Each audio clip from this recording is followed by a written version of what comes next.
I know you've already come a long way, but there's more victory in store. Keep pounding.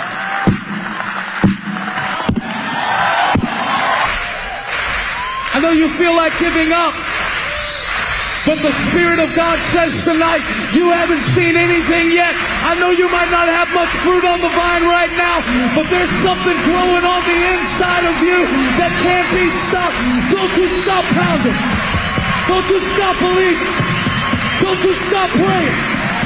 Don't you stop dreaming. Don't you stop reaching. Don't stop teaching. Don't stop raising. Don't stop. Keep going. Keep having faith. Keep loving. Keep forgiving. Keep preaching. Keep reaching. Keep doing it for the glory of God. For this kingdom cannot be shaken. And there is total victory in His name. In the name of Jesus.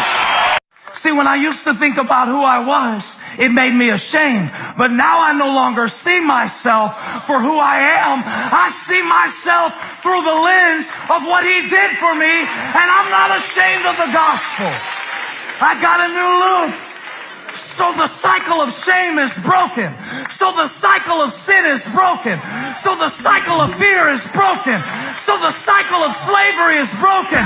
Whom the Son sets free is free indeed. Praise Him like you got a new look. Woo! In fact, praise Him like you already know the outcome of your situation, because I got a revelation. I would have despaired unless I believed that I would see the goodness of the Lord. Question: what do you do when what you see doesn't look anything like what God has said? What do you do when God is speaking stuff over your life that is not materializing? What do you do when the preacher is preaching about joy and you go home still depressed? I can't get any real people in here today. Everybody brought their church face. What do you do when the preacher is preaching about blessing and the preacher is preaching about peace and your home is full of turmoil and cussing and fussing and fighting and demons and eye-rolling teenagers and messes? I'm saying sometimes what God says doesn't look like what you see. And the enemy loves to use your problems to block your perspective. See, the thing about Jericho, history lesson, Jericho was a very small city. It wasn't too big, but the walls were really high.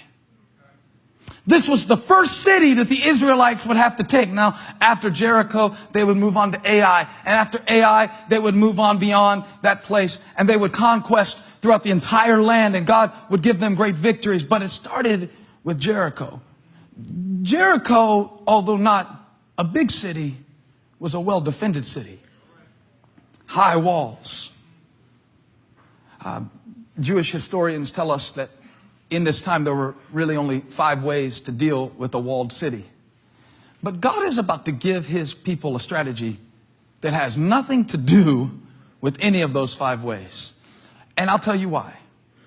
Because sometimes, in order to be victorious, you got to be willing to do something that looks ridiculous. And sometimes, to win the battle God's way, you got to be willing to do some stuff that won't make any sense. And I'm going to show you that in this passage. One of the wonderful things about worshiping God, one of the wonderful things about coming to church, is it lifts your perspective so you can see past the walls.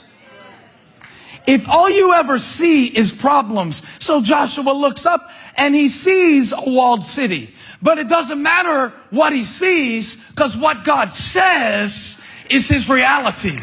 I wanted you to know today that no matter what you're looking at that's staring you in the face, it's not a sign that you're never getting into what God promised. It might just be a sign that the devil has gotten desperate because he knows he can't keep you out much longer.